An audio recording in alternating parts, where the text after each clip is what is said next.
started like the opening scene of a summer blockbuster, sun setting over the Arizona desert, the stadium lights humming to life, casting long shadows across the diamond as anticipation crackled in the air.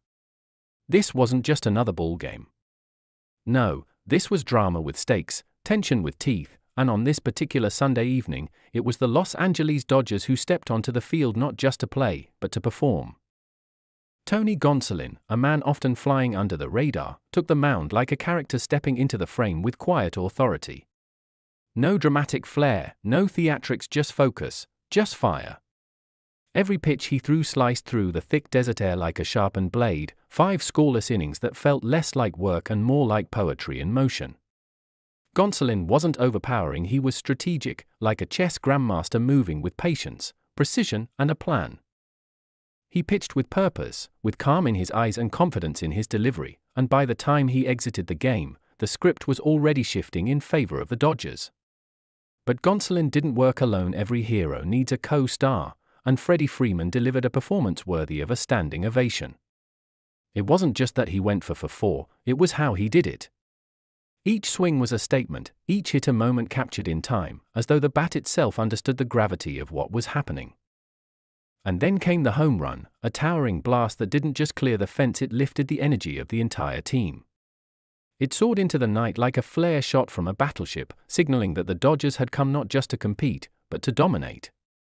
And just when you thought the script couldn't get tighter, couldn't get cleaner, Mookie Betts stepped into the scene like the returning legend, swinging with that signature swagger, connecting with power that echoed like thunder. His homer was less about the run on the board and more about the warning it carried, that when Betts and Freeman are both locked in, there's little hope for anyone standing in their way. This wasn't a team scratching out a win, they were dismantling a challenge, brick by brick, at bat by at bat. With 18 hits on the night, it wasn't a slugfest, it was an exhibition, a lesson in how to methodically wear down a team, take their breath, and leave them with nothing but the realization that they'd just been outclassed. And in the backdrop of this perfect storm, San Diego's stumble in Colorado painted the full picture, because while the Padres fell, the Dodgers rose, reclaiming the division lead with a sense of inevitability that felt almost cinematic.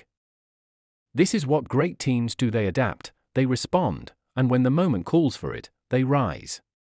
But let's rewind just a little. The 4-game series with Arizona wasn't all smooth sailing. The Diamondbacks had taken their shots, made the Dodgers uncomfortable, and proved that they too were hungry. That's what made this final game matter so much, not just to win, but to respond. The Dodgers could have coasted, could have mailed it in after a couple of rough outings, but instead, they showed up with intensity, with grit, with the kind of edge that separates the good from the elite. From the dugout you could sense it. This wasn't just about playing well, it was about making a statement. You could see it in the way players high-fived a little harder, laughed a little louder, and locked in a little deeper. Even when Arizona broke through for a run, it didn't change the story, it just added contrast to the masterpiece the Dodgers were painting. And with every pitch, every swing, every perfectly executed defensive play, that masterpiece came closer to completion. The bullpen followed Gonsolin's lead like a seasoned ensemble cast, each reliever stepping in, playing their role, and preserving the balance of the narrative without skipping a beat.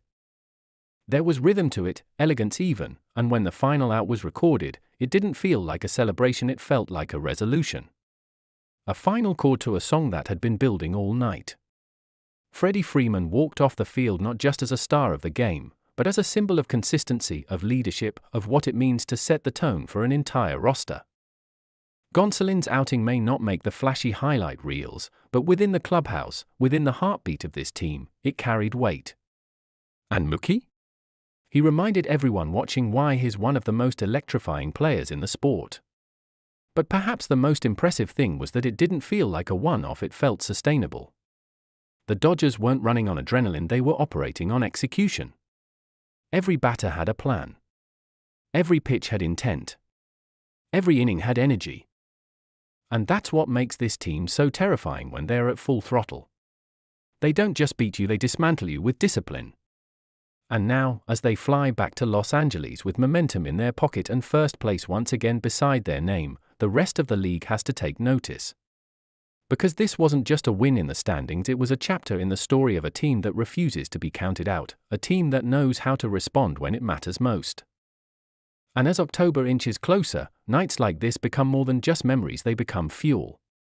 Fuel for the grind ahead, for the rivalries that await, for the postseason that looms like a final act waiting to be written. And you better believe the Dodgers have their pens ready. They've written this story before.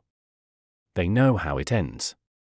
And if this game was any indication, they're ready to do it again, scene by scene, pitch by pitch, win by win. Because for this team, it's never just about one night. It's about legacy. And legacy, just like baseball, is built one unforgettable performance at a time. It was a night that felt more like a statement than just another regular season game, a reminder that when the Los Angeles Dodgers click into gear, they're not just playing baseball, they're orchestrating dominance.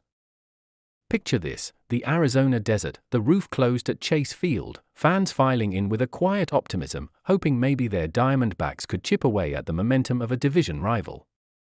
But then came the sound of leather popping in the mitt, of bats cracking with precision, of cleats cutting through the base paths like blades on ice. Tony Gonsolin, not always the flashiest name in the Dodgers rotation but undeniably effective, took the mound like a man on a mission. 5 scoreless innings later, he walked off, having silenced Arizona's lineup with surgical precision, mixing pitches, working corners, and never letting the moment grow too big. Gonsolin didn't just pitch, he dictated. And while the Diamondbacks tried to find a pulse offensively, the Dodgers lineup came alive like a well-rehearsed symphony, led by none other than Freddie Freeman, who turned in a performance that reminded everyone why he's one of the most consistently dangerous hitters in the game. For 4, a home run that sailed deep into the Arizona night, line drives that barely had time to rise before they shot into the outfield. Freeman's bat was more than hot, it was untouchable. And as if that wasn't enough, Mookie Betts decided to throw his hat into the ring, launching a bomb of his own that sent Dodgers fans in the crowd into a frenzy.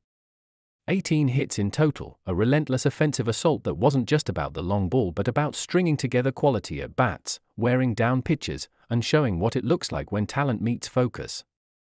This was the kind of game that reminded you why the Dodgers have been a perennial powerhouse, why even when they lose a few games, they always seem to find their rhythm again. And rhythm is exactly what this was. It wasn't chaos or luck, it was calculated, it was clinical, it was baseball at its finest. And let's not overlook the timing. With San Diego stumbling in Colorado, the Dodgers' win didn't just pad the win column, it reclaimed the top spot in the National League West. One game might seem like a small margin, but in a division this competitive, every inch matters. And what made this victory even sweeter was the way it capped off a hard-fought game series. Arizona had punched back earlier, taking a couple of games and making things uncomfortable, but Los Angeles refused to leave town on a sour note. They came out with purpose, like a team that knew what was on the line. It wasn't just about beating Arizona, it was about resetting the tone, about reminding the rest of the league that the Dodgers are never down for long. You could see it in the dugout, players laughing, coaches locked in, a vibe that was equal parts business and brotherhood. Even when Arizona tried to scratch out a run, eventually getting on the board, it felt more like a consolation than a threat. The Dodgers had built a wall too high, a lead too wide, and a game plan too perfect to be derailed by a late-game rally. And Gonsolin? He set the table beautifully, handing it over to the bullpen with the kind of trust that only comes when everyone is pulling in the same direction. There were no wasted pitches, no unnecessary risks, just efficient, intelligent pitching that neutralized hitters and allowed the offense to shine. It's not always the flashiest outing that makes the biggest impact, and Gonsolin's 5 shutout innings were exactly what the Dodgers needed. Then there's Freeman. What do you even say about a guy who goes for 4 with a homer and looks like he could have kept hitting all night? His swing was balanced, his timing impeccable, and his ability to hit to all fields keeps pitchers honest in a way few others can. Every time he stepped in the box, you felt something was going to happen, and more often than not, it did. Combine that with Betts doing Betts things, and you have a duo that can carry a lineup on any given night. But this wasn't just a two-man show. From top to bottom, the Dodgers lineup was alive, putting pressure on Arizona from the first inning and never letting up.